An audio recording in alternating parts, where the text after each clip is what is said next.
How, and again, Carrie, this is your area of expertise, how do companies, organizations, nonprofits become more diverse, both at the board level and the working level? Okay, great. Yeah, we definitely got this question. I've had some conversations since our first workshop about this. And I think that the first thing that anyone can do, no matter where they are in their organization, is find out more about your hiring process.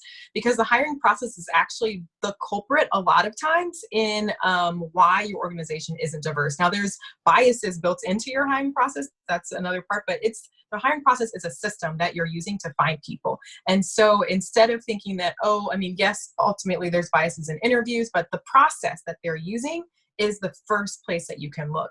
And so oftentimes you'll find that companies are looking in places that just aren't diverse because they're not aware of where diverse people are. And so you have to actually do the work to find out where diverse people are, whether that is women, whether that is people of color. We diverse people exist in both spaces that are designed for us, like an African American Association of Medicine, for example. You'll find a lot of African Americans there. But then all of those African American doctors likely exist in diverse and white spaces too, as well. And so being sure to source your the jobs in these different spaces. When we start talking about the job, also thinking about job descriptions and how you're writing those. There are lots of biases that come up in job descriptions, so that people who are different than kind of your like archetype of your company are like turned off by that.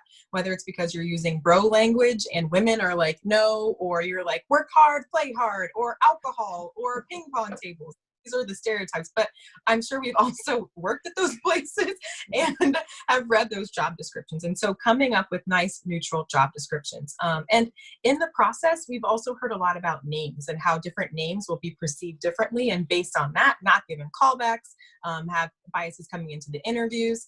And so being able to create a process where you're actually potentially able to source resumes and the content of your resumes blind, so that those names aren't causing you to make a pass on someone who is a completely qualified candidate. I mean, the list here goes on, but it really is all about the hiring process and also about where you're looking, how you're preparing people to do interviews. Are you doing fair interviews, or are your interviews just kind of willy-nilly? Everyone gets to ask whatever they want. Everyone's judging people on different criteria. Nobody knows what those are. And then you're making your call based on who knows what or why. That's like super common in companies that are tiny to companies that are like tens of thousands of people. And so that's why I'm saying it is the hiring process and really drilling into that and figuring out all the different places where bias can exist in that process, and then figuring out how to work that bias out. So that's kind of a long answer for how to make it. Great, because those are things that I would not think to think through as thoroughly, because again, it's going to be things that take time to change, right? And that's hard. Like Carrie said, there's work involved in finding and sourcing these things and in just discovering them. So, and I feel like a lot of that probably plays into approaching board members as well. Would you agree? Yes, especially like where you're looking. And it's difficult for some boards because they're all white, and sometimes these people don't know anyone of color. But I honestly find it, I mean, I guess there's people who don't know any person who's diverse, but that just like blows my mind as a diverse person. But where can you find people who can help make your board diverse? Where can you look? Because they exist in spaces of color, minority spaces, female spaces, and they also exist again in minority spaces. And I think one of the best things to do for looking from the board standpoint is to source each of your individual networks, because you know some people, you're a parent or you volunteer here, you know people who might also know people. And in this case, it's also really important to be transparent. I've been approached by several boards who wanted to add diversity to their board. And I think that it's good for you to know and say those things up front, so that me as a potential board member, I can know kind of like not what my role is exactly, but like what is going on. Because I feel like it'd be awkward if, you're like, Carrie, we really love you for these reasons, be on our board. And then I walk in and it's a bunch of like old white people. And I'm like, oh, okay, now I know why you're now. on the board.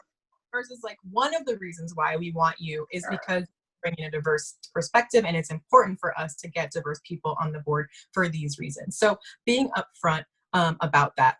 Another thing that you can do as far as board recruitment goes is to talk to your local chambers of commerce.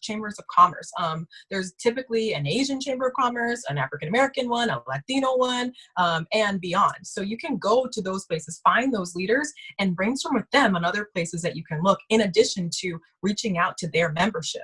I just coached an executive director recently on engaging with our chambers here, our minority chambers here in San Diego, and potentially getting in front of one of the membership meetings where they can actually talk about the organization and help to source that way. So pulling in new people, new places, figuring out where aren't you going that you could be going. And again, giving yourself the time in your process to do that.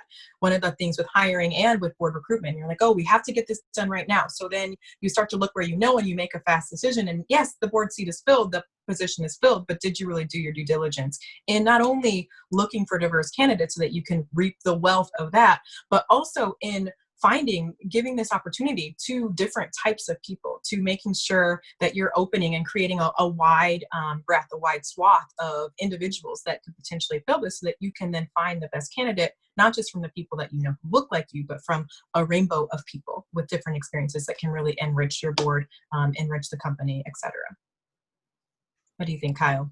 No, I think that's a great answer. I don't have a ton to add because I think you're exactly right. And I love that you gave permission almost, right?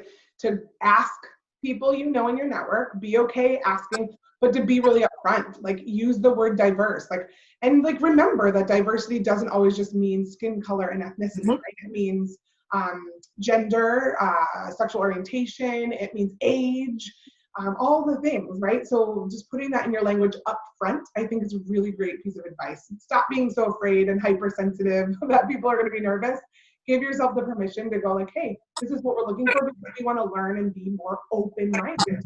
And we want diversity to be included so that it can change. Like, who knows what path can be changed for your company and organization when you incorporate a diverse set of thinking based on those that you're including at the board level. So thank you for giving people that permission to be upfront about that. I think that's great.